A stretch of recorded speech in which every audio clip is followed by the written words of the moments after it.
और निष्ठापूर्वक श्रद्धापूर्वक उनका संग किया जाए तो बिना प्रयत्न के ही ये सारे सद्गुण अपने आप अवतरित हो जाते हैं। यद्यपि जिसमें अवतरित होते हैं उसको खुद को पता नहीं चलता है। जिन महापुरुषों में होते हैं वो तो स्वीकार ही नहीं करते हैं दीन दैन्य के कारण।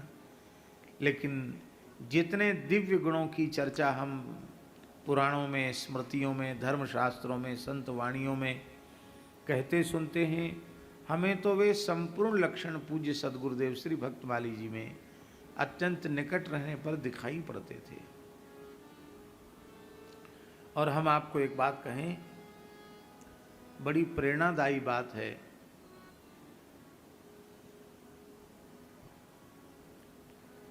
उन्नीस 1988 या 89 में प्रयाग का कुंभ था।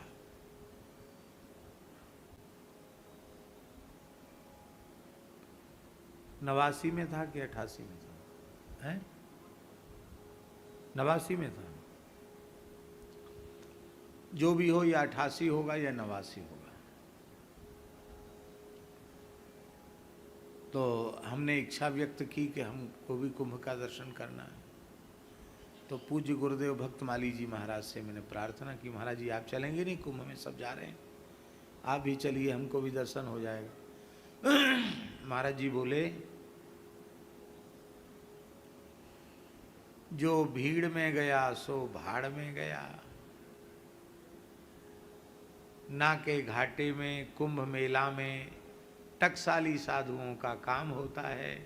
हमारे जैसे अड़िया खड़िया की कोई ज़रूरत कुंभ में नहीं है। न रंग रूप अच्छा और न कोई उतने दर्शनीय हैं। तो बोले हमारी रुचि नहीं है। तीसरी बात बोले कि पुण्य अर्जन का लोभ नहीं, ये शब्द था महाराज, पुण्य अर्जन का लोभ नहीं।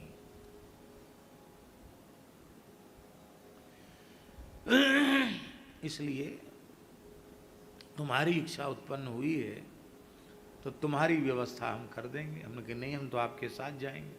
नहीं, तुम्हारी व्यवस्था करेंगे, तुम्हारी इतनी प्रबल इच्छा है तो। पूज्य बक्सर वाले महाराज जी, मामा जी श्री सुदामा कुटी में श्री रामानंद जयंती के अवसर पर आए थे और महाराज जी के पास तो नित्य आते ही थे। पहले तो शरीर बहुत स्वस्थ था तो 2 बार कम से कम आते थे, थोड़ी देर बैठते थे और महाराज जी के करकमल से बना हुआ ही बाल भोग पाते थे नित्य।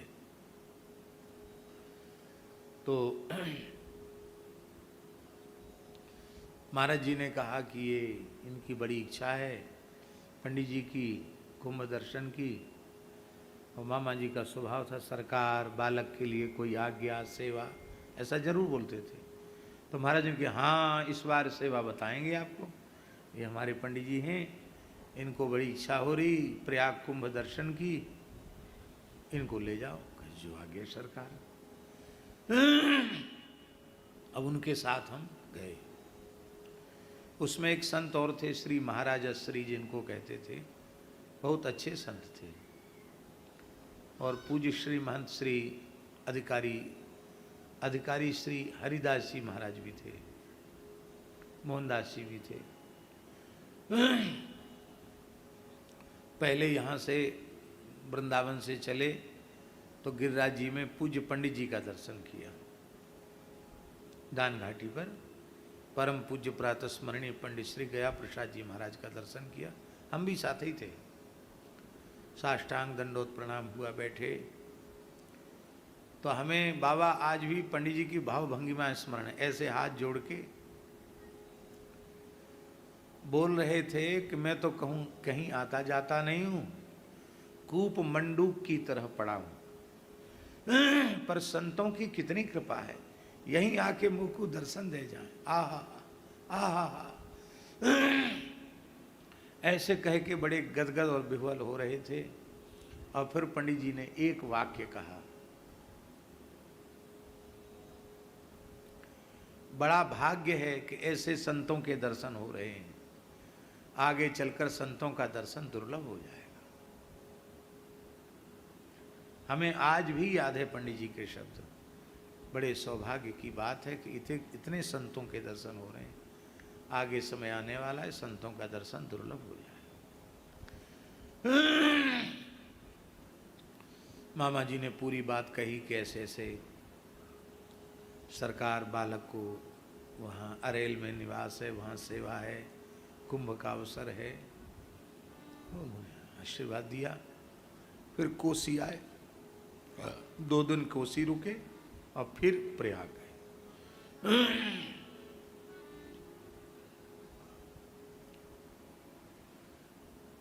तो कोसी में पधरावनी बहुत होती थी मामा जी की। हाँ,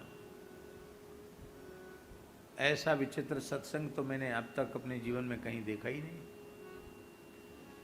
महाराज जी स्नान करके बैठे, तिलक नहीं लगाए तो सत्संग चल रहा, तिलक लगा रहे हैं तो सत्संग चल रहा है, प्रसाद पा रहे हैं तो भी कोई कुछ न कुछ पूछ रहा है। और 3 बार 4 बार तक सत्संग होता था। और फिर बीच बीच में पधरावनी, रिक्शा में बैठ करके पधरावनी, जहाँ जाए वहीं थोड़ा बहुत कुछ सत्संग होता था। तो पूज्य महाराज जी ने आज्ञा दी थी कि इनको ले जाओ। तो उस आज्ञा का पालन करने के लिए बक्सर वाले महाराज जी ने अपने ही कक्ष में दास का आसन लगवाया। आओ, श्री वृंदावन बिहारी लाल की जय। परमहंस जी की उपस्थिति प्रत्येक उत्सव में होती थी। अब उनकी उपस्थिति हुई है, हम लोग बड़े भाग्यशाली हैं। धन्यवाद।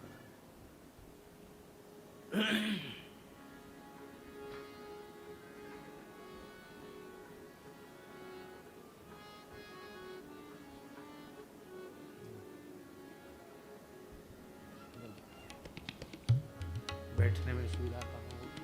श्री राम जय राम, जय जय राम। श्री राम जय राम, जय जय राम। श्री राम जय, विराज जाए, सभी लोग विराज जाए। जय जय राम। श्री राम जय राम, जय जय राम।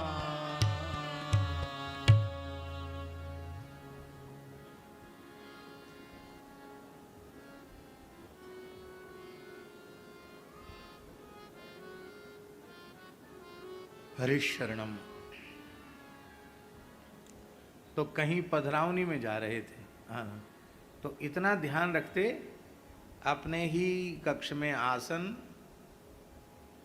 बाल भोग के साथ साथ बिठा के बाल भोग, राजभोग के साथ राजभोग। और रिक्शा में कहीं चलें तो पहले तो पूज्य श्री अधिकारी जी, श्री पूज्य श्री हरिदास जी महाराज विराजते थे, और जो हमारे साथ में तो अपने बगल में हमको। तो रिक्शा में बिठा करके बोले, राजू भैया एक बात कहें, कष्ट तो नहीं होगा? नहीं महाराज, आज्ञा करें।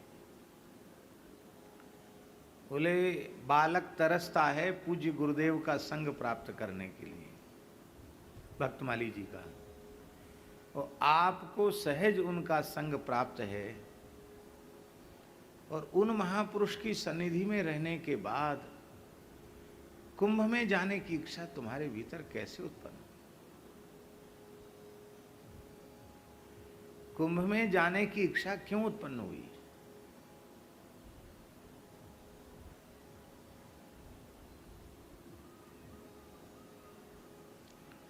अभी तक हमें अपराध बोध नहीं था। उन्होंने कहा कि महाराज जी के चरण कमल छोड़कर कुंभ में जाने की इच्छा क्यों हुई? हम तो ललचाते हैं कि हमको उनका संग मिले। बोले, भैया प्रचार प्रसार के बल पर बहुत से दंभी लोग भी संत बन जाते हैं, किंतु भागवत गीता, रामायण, विनय पत्रिका, जितने शास्त्र हैं उनमें संतों के जो जो लक्षण कहे गए हैं भक्तमाल ग्रंथ में जो जो संतों के लक्षण कहे गए हैं वो सब बाबा सरकार में एक जगह मूर्त रूप में दिखाई पड़ते हैं। तो तुम्हें तो यह अनुभव करना चाहिए कि भक्तमाल के जितने संत भक्त हैं उन सबका संग महाराज जी के रूप में हमको मिल रहा है। तो आपके मन में कुंभ जाने की इच्छा कैसे हो गई? कुंभ बड़ा है? ऐसे साधु पुरुषों के संग से कुंभ बड़ा है क्या? हमने कहा महाराज जी गलती हो गई, मैं इतना विचार नहीं था, हम तो महाराज जी के साथ जाने का था। तो बोले कोई बात नहीं। हमने कहा महाराज जी आप आज्ञा करें तो आज ही मैं चला जाऊं वृंदावन। बोले फिर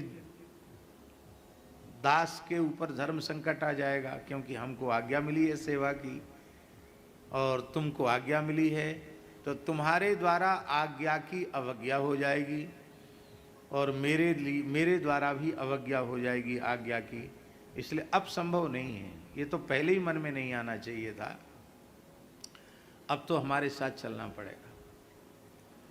फिर प्रयाग गए और पूज्य श्री फलाहरी जी महाराज का मंगलमय दर्शन और उनका आशीर्वाद हमें प्राप्त हुआ। कहने का आशय ये है कि सत्पुरुषों की सन्निधि मिल जाए तो सब कुछ सहज ही प्राप्त हो जाता है। बस बात यह है आवरण रहित होकर के उनका संग करे। पारस मणि स्पर्श मणि लोहे को स्वर्ण बना सकती है, पर लोहे में आवरण चढ़ा हो वस्त्र का या कागज का अखबार ही लपटा हुआ हो और 1000 वर्ष तक पारस मणि के साथ रखा रहे तो भी वह लोहा स्वर्ण नहीं होगा। इसलिए संतों का संग करना है अत्यंत निश्चल निष्कपट भाव से, समर्पित भाव से, हृदय खोल कर उनका संग करना है, तो फिर सब कुछ प्राप्त हो जाए। और नहीं तो चाहे जितने निकट रहो, चाहे जितनी सेवा करो, कुछ प्राप्त नहीं होता। हाँ, कपड़ा रोटी, सम्मान आदर, भेंट विदाई दक्षिणा ये मिल जाती है, इससे कोई लाभ मनुष्य का होता नहीं, साधक का इससे कोई लाभ होने का नहीं। तो ये गुणों की बड़ी महिमा है। क्षमीणा मासु भगवान तुष्यते हरिरीश्वर।